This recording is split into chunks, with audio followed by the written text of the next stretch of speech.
The stage-coach rattled to a stop in a cloud of dust, the final rays of sunset casting long shadows across the rugged landscape of Fort Laramie, Wyoming Territory, 1873. Emma Vaughn clutched her small carpet bag, the only possession she had managed to save after the terrible fire that had claimed her family's home back in Boston. Her trembling fingers smoothed down the wrinkled blue cotton dress she'd been wearing for 3 straight days of travel. This was it. The moment she would meet the man she had agreed to marry through nothing more than a handful of exchanged letters. The driver called down, "Fort Laramie, miss. End of the line." Emma swallowed hard, her throat dry from dust and nerves. 22 years old, and she had gambled her entire future on a stranger's promises. Samuel Forrester, cattle rancher, had written of a modest but growing spread, of plans for a proper house, of the need for a wife to help build a life together in this untamed territory. As she stepped down from the coach, her gaze swept across the dusty Main Street. Several curious onlookers watched her arrival, but none approached. Where was he? Had he forgotten, or worse, had he taken one look at her disheveled appearance and changed his mind? Miss Vaughn. Emma turned toward the deep voice. A tall man stepped forward from the shadow of the general store's awning. His face was partially obscured by the brim of a well-worn hat, but she could make out a strong jaw dusted with stubble and eyes that seemed to be assessing her just as carefully as she was studying him. "Mr. Forrester?" she asked, voice barely above a whisper. He nodded once, removing his hat. The gesture revealed a handsome face weathered by sun and wind, with kind blue eyes that crinkled slightly at the corners. He appeared to be in his late 20s, his sandy brown hair in need of a trim. "You made it," he said simply, approaching her with measured steps. "Journey treat you all right?" Emma hesitated. Should she tell him about the thieves who had robbed the stagecoach 2 days prior? About losing her trunk containing all her possessions except what she carried in her small handbag and the clothes she wore? "I'm afraid there's been a misfortune," she admitted, squaring her shoulders. "Bandits. They took almost everything I brought. I have only what you see before you." Samuel Forrester's expression remained unchanged as his eyes traveled from her face down to her dusty boots and the small bag in her hand. The silence stretched between them, and Emma prepared herself for rejection. What man would want a bride who couldn't even bring a proper trousseau to the marriage? Then his face softened unexpectedly. "Well, Miss Vaughn," he said, "I reckon a person is more than what they carry." He stepped closer and took her small bag, handling it with surprising gentleness for hands so large and calloused. "We'll build everything else." Emma blinked back sudden tears. "You're not disappointed in what?" he asked, genuinely puzzled. "I wrote for a wife, not for possessions." He gestured toward a wagon parked further down the street. "My ranch is about 10 miles out. We can get some supplies before heading there if you'd like." "That would be appreciated," Emma said, relief flooding through her. She followed him toward the general store, conscious of the stares from townsfolk. Inside the store, a gray-haired man looked up from behind the counter. "This her, Sam?" Samuel nodded. "Emma Vaughn, meet Harold Tucker, owns this establishment and knows everybody's business." "Pleasure to make your acquaintance, Miss Vaughn," Harold said with a kind smile. "Been hearing about nothing else from this one for weeks." Emma felt her cheeks warm. "The pleasure is mine, Mr. Tucker." Samuel cleared his throat. "Emma's had some trouble on the trail." "Bandits took her belongings. We'll need some essentials." Harold's expression turned sympathetic. "Those Sutter boys again, I'd wager. Been causing trouble all along the eastern route." He turned to Emma. "My wife Mabel keeps some ladies' things in the back. Nothing fancy, mind you, but practical." For the next hour, Emma selected the bare necessities: 2 additional dresses, undergarments, a nightgown, a warm shawl, and toiletries. Samuel added flour, coffee, sugar, and other staples to their purchases without comment. When Harold tallied everything, Samuel paid without hesitation. "Are you sure?" Emma asked quietly. "It's a considerable sum. Been saving for your arrival," he replied simply. "This is what it's for." As they loaded the supplies into the wagon, a woman approached them. Her elaborate dress and perfectly styled hair marked her as someone of means. So this is your mail-order bride, Forrester? She asked, her voice carrying a note of disdain. Veronica Wells, she introduced herself to Emma with a tight smile. My father owns the Wells Ranch, largest spread in the territory. Emma Vaughn, Emma replied, keeping her voice polite despite the woman's obvious condescension. How quaint, Veronica said, eyeing Emma's simple attire. I suppose Samuel couldn't wait forever for a proper match. She turned to Samuel. Father still believes our properties would complement each other beautifully. Your father's welcome to his opinions, Miss Wells, Samuel said evenly. We should be going, Emma. Want to reach home before dark. As they climbed onto the wagon, Emma asked. An admirer, Samuel snorted. Her father wants my water rights, thinks marrying his daughter off to me would be cheaper than buying them. He clicked to the horses, setting them in motion. Hope you don't mind a rough ride, trail gets bumpy. They traveled mostly in silence, Emma taking in the vast landscape of rolling hills and distant mountains. The empty expanse was both terrifying and exhilarating after the crowded streets of Boston. There it is, Samuel finally said as they crested a hill. Below them lay a modest homestead, a small cabin with a barn and corral nearby. A creek wound its way past the property and cattle grazed in the distance. It wasn't grand by any measure, but something about the setting, perhaps the way the last sunlight gilded the simple structures, made Emma's heart lift. It's not much, Samuel said, a note of apology in his voice. Been working on expanding the cabin, got plans for a proper house eventually. It's lovely, Emma said sincerely, and somehow, despite her exhaustion and the trauma of the past week, she meant it. Samuel helped her down from the wagon, his strong hands careful at her waist. Welcome home, Miss Vaughn. The cabin's interior was sparse but clean. A stone fireplace dominated one wall, a table with 2 chairs sat nearby. A curtain partially separated what appeared to be a sleeping area from the main room. I'll sleep in the barn until the wedding, Samuel said matter-of-factly. Reverend Mills comes through every other Sunday. He'll be here in 3 days, if that suits you. Gives you time to rest and decide if you want to go through with this. Emma appreciated his consideration but felt a pang of guilt at displacing him from his home. The arrangements are fine, but please don't feel you need to rush the wedding on my account. It's no rush, he replied. Been waiting for you for months.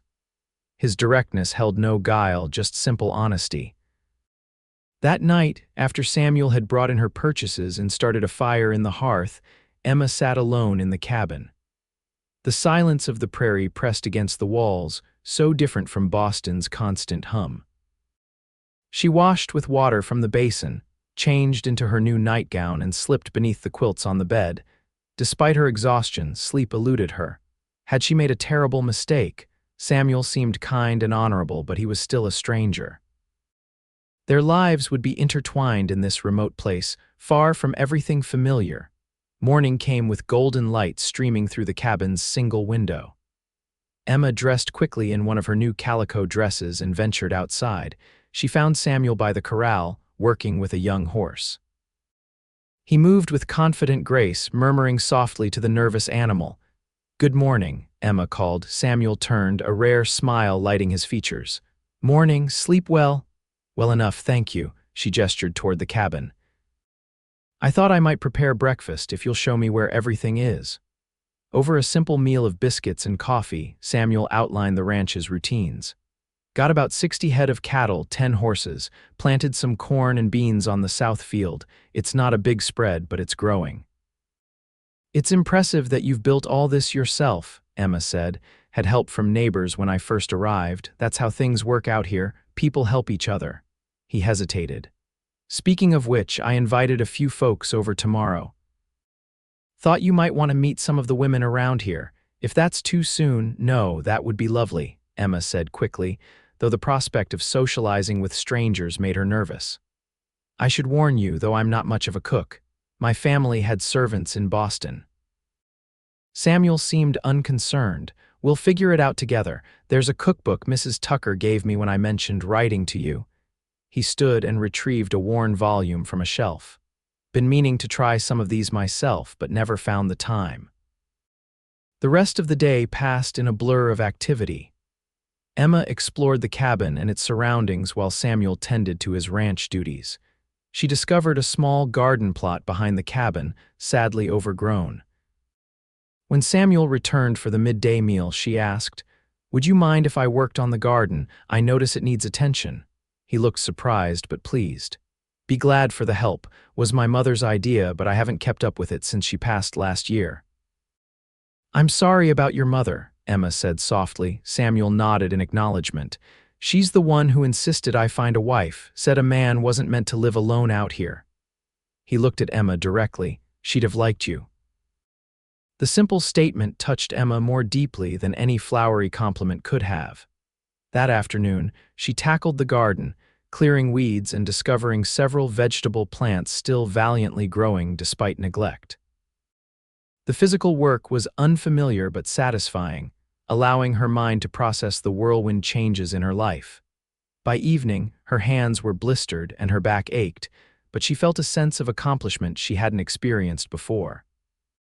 When Samuel returned from checking on a distant part of his herd, she had managed to prepare a simple stew using vegetables from the garden and dried beef. "Smells good," he said, washing his hands in the basin by the door. They ate in companionable silence until Emma gathered her courage to ask, "Tell me about yourself, Mr. Forrester. Your letters were informative about the ranch but said little about you personally." Samuel looked uncomfortable. "Not much to tell. Came west after the war. Worked as a ranch hand until I saved enough to buy this place 3 years ago. You fought in the war between the states," he nodded. "Union cavalry, don't much like talking about it." Emma respected his reticence. "I understand." "My brother Thomas didn't speak of his experiences either before he passed." Samuel's expression softened with sympathy. "In the war, afterward, consumption took him." She paused, then decided honesty was the foundation they needed. "My parents died in a house fire 6 months ago. I was staying with a friend that night." She swallowed hard. "I had nothing left in Boston. When I saw your advertisement in the newspaper seeking a wife, it seemed providential." Samuel reached across the table, his calloused hand covering hers briefly. "I'm sorry for your losses." The simple touch, the first he had initiated beyond helping her from the wagon, sent unexpected warmth through Emma. She withdrew her hand carefully, not wanting to seem forward. "What about you?" she asked. "Why did you seek a wife by advertisement rather than court someone locally?" Samuel's mouth quirked in a half-smile. "Not many unmarried women in these parts, and those who are."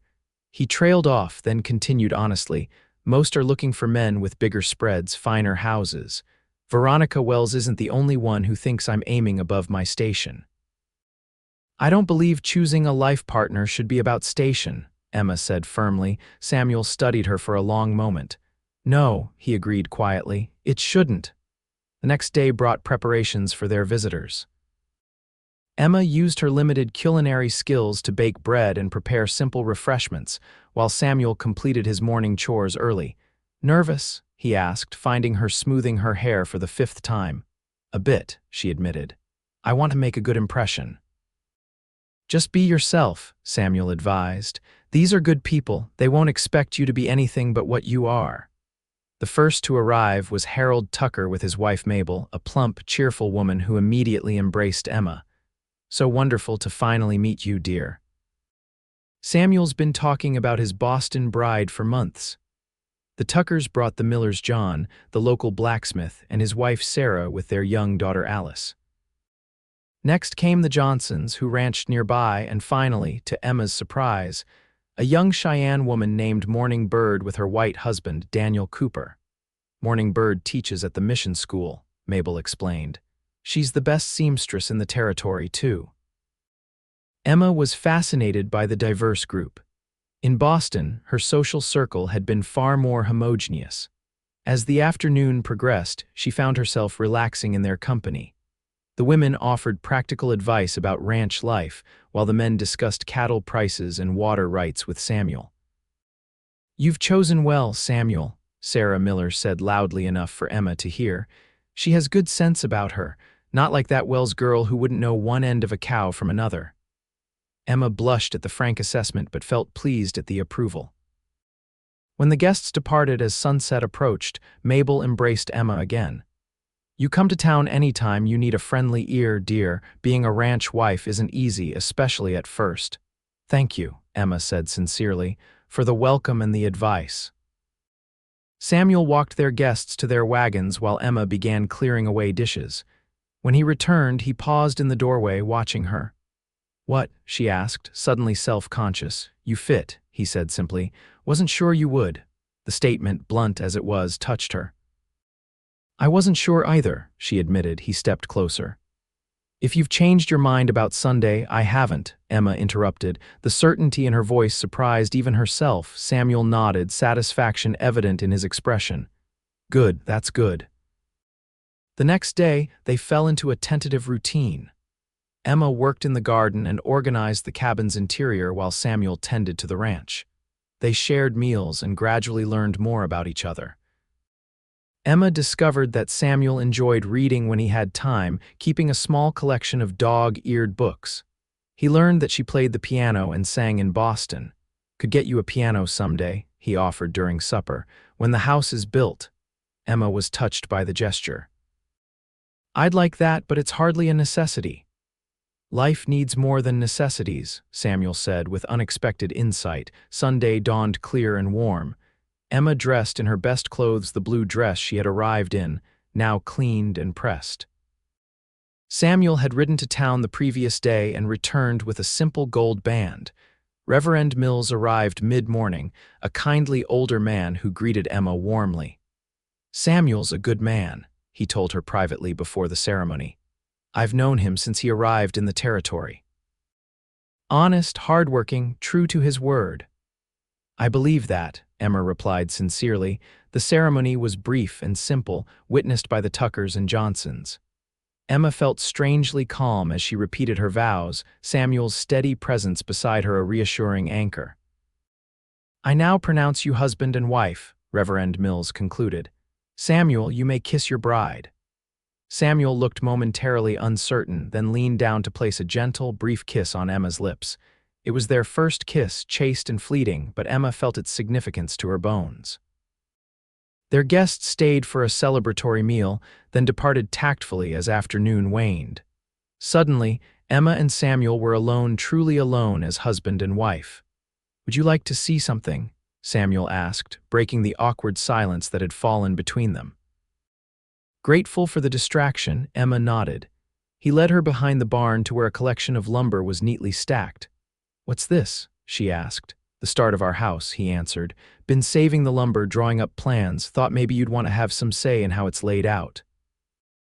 Touched beyond words, Emma examined the rough sketches he produced from his pocket. "You've been planning this for some time. Since before I wrote to you," he admitted. "A man should give his wife a proper home." "The cabin is perfectly fine for now," Emma assured him. "For now," Samuel agreed. "But we'll need more room eventually. For children." The mention of children brought a flush to Emma's cheeks, a reminder of what typically followed a wedding night. They returned to the cabin as twilight descended. Samuel stoked the fire while Emma changed into her nightgown behind the privacy screen. When she emerged, he was standing awkwardly by the table. "I can still sleep in the barn if you prefer," he offered quietly. Emma gathered her courage. "That won't be necessary. We are married now." Samuel approached her slowly, as if she were a skittish colt. When he stood before her, he raised a hand to gently touch her cheek. "Never thought I'd have a wife as fine as you," he said roughly. "Don't want to rush you into anything." His consideration only made Emma more certain. "I'm not rushed," she whispered. "I'm ready." Their first night as husband and wife was gentle and awkward in turns, but ultimately tender. Samuel's considerate nature extended to this most intimate aspect of marriage, and Emma found herself drawn to him in ways she hadn't anticipated. Afterward, lying in his arms, Emma felt a sense of rightness that transcended her expectations. This man, this life might not be what she had envisioned growing up in Boston society, but it felt genuine in a way her previous existence never had. "Samuel," she murmured, testing the informal use of his name. He sounded half asleep, his arm a comforting weight across her waist. "Thank you for choosing me." He propped himself up on one elbow, looking down at her with serious eyes.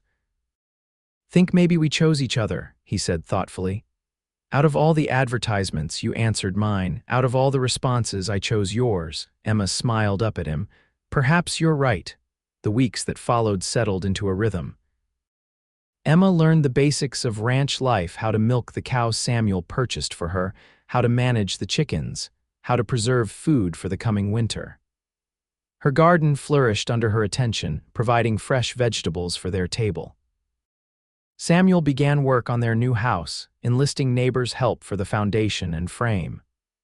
Emma's input on the design was taken seriously, her suggestions incorporated into the plans. The structure slowly took shape, a physical manifestation of their growing partnership. Their physical relationship deepened alongside their emotional connection.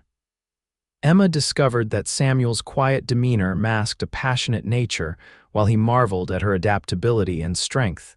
Not everything was easy. Their first significant argument came when Samuel returned home injured after a confrontation with rustlers. Emma's fear manifested as anger at what she perceived as unnecessary risk-taking. "You could have been killed," she cried, bandaging the gash on his arm. "It's my responsibility to protect what's ours," he countered stubbornly. "And what about your responsibility to me?" Emma demanded. "Would you leave me a widow after barely 2 months of marriage?" The argument ended with tense silence, but by morning, reconciliation came in the form of Samuel's promise to be more careful and Emma's acknowledgement of the dangers inherent in their life. In August, a severe thunderstorm swept through the region. Emma watched anxiously as lightning split the sky and rain pounded the cabin roof. Samuel was out checking on the cattle, having left hours earlier when the storm first threatened. When he finally returned, soaked and exhausted, Emma rushed to meet him. "I was so worried," she admitted, helping him remove his dripping coat. "Lost a couple of calves to lightning," he reported grimly. "Could have been worse." As Emma helped him warm by the fire, she realized how deeply her feelings for him had grown. What had begun as a practical arrangement had transformed into genuine love, not the romantic fantasy she had read about in novels, but something stronger and more enduring. "Samuel," she said seriously, "I need to tell you something." He looked up, concern crossing his features. "What is it?" "I love you," she said simply. "I didn't expect to, not so soon, but I do."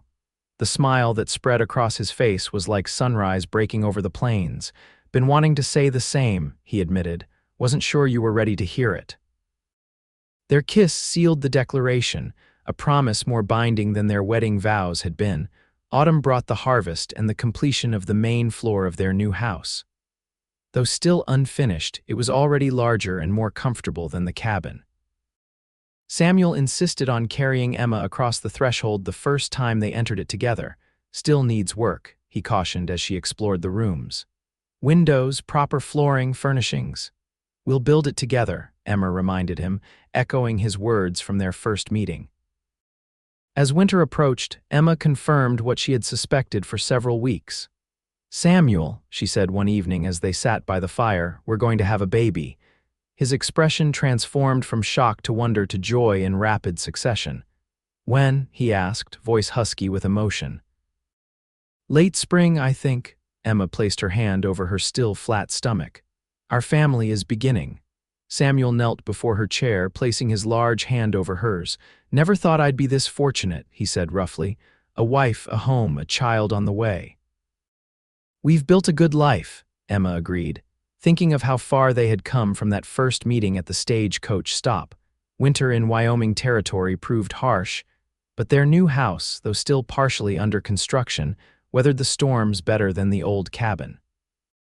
Samuel converted the cabin into an expanded workshop, while Emma prepared for the baby's arrival, sewing tiny garments and dreaming of the future. Their neighbors checked on them regularly, bringing supplies and company through the isolated winter months. Emma found herself particularly close to Morning Bird, whose quiet wisdom and practical knowledge helped ease her fears about childbirth. Spring arrived with renewed activity. Samuel worked tirelessly to complete essential projects before the baby's arrival, while Emma's body changed with her advancing pregnancy. "You're beautiful," Samuel told her one evening as she complained about her awkward movements. "I'm enormous," Emma corrected with a laugh. "Carrying our child makes you more beautiful to me, not less," he insisted, and the sincerity in his eyes made Emma's heart swell with love. Their son, Thomas Harold Forrester, was born on a sunny May morning in 1874 with Mabel Tucker and Morning Bird assisting.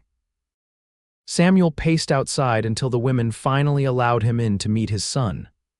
"He has your eyes," Emma said tiredly, cradling the infant. Samuel touched the tiny hand with reverent wonder. "And your spirit, I'd wager," he said, voice thick with emotion. As summer bloomed across the Wyoming landscape, the Forrester ranch flourished. The cattle herd grew, the crops thrived, and the house neared completion. Neighbors remarked on the transformation of the property under the couple's joint stewardship. "You've brought life to this place," John Miller commented during a visit. "Samuel was just surviving before you came, now he's living." Emma smiled, watching as Samuel proudly showed off their son to the blacksmith. "We built it together," she said, "everything we have." By the time Thomas celebrated his first birthday, the Forrester Ranch had become known as one of the most promising in the territory. Samuel's innovative breeding practices and Emma's skill at bookkeeping and organization had resulted in unexpected prosperity. On the anniversary of Emma's arrival, Samuel surprised her with a small piano for their now completed home. "Ordered it months ago," he explained as she stared in amazement. "Wanted it to be special." That evening, after Thomas was asleep, Emma played for the first time since leaving Boston. The music filled their home, a bridge between her past and present lives. "Do you ever regret it?" Samuel asked as she finished a piece. "Coming west, marrying a stranger?" Emma turned on the bench to face him. "Never," she said firmly, "not once." Samuel pulled her to her feet and into his arms. "Good," he murmured against her hair, "because I plan to keep building with you for the next 50 years. 5 years later, the Forrester Ranch had expanded to include 300 head of cattle, a thriving horse breeding operation, and one of the most respected homesteads in the territory. Thomas was joined by a sister, Lily, and Emma was expecting their third child. The original cabin still stood, now converted into a schoolhouse where Emma taught Thomas, Lily, and several neighboring children their letters and numbers. Samuel had become a respected voice in territorial affairs, his straightforward honesty earning him the trust of both settlers and native peoples. One evening, as they sat on the porch of their home watching the sunset, Emma reflected on the journey that had brought them here. "I arrived with nothing but the clothes on my back," she mused. Terrified and uncertain, Samuel took her hand, his touch as reassuring now as it had been surprising then. "And look what we've built." Emma leaned against his shoulder, content. "Everything else," she agreed softly. "Everything that matters."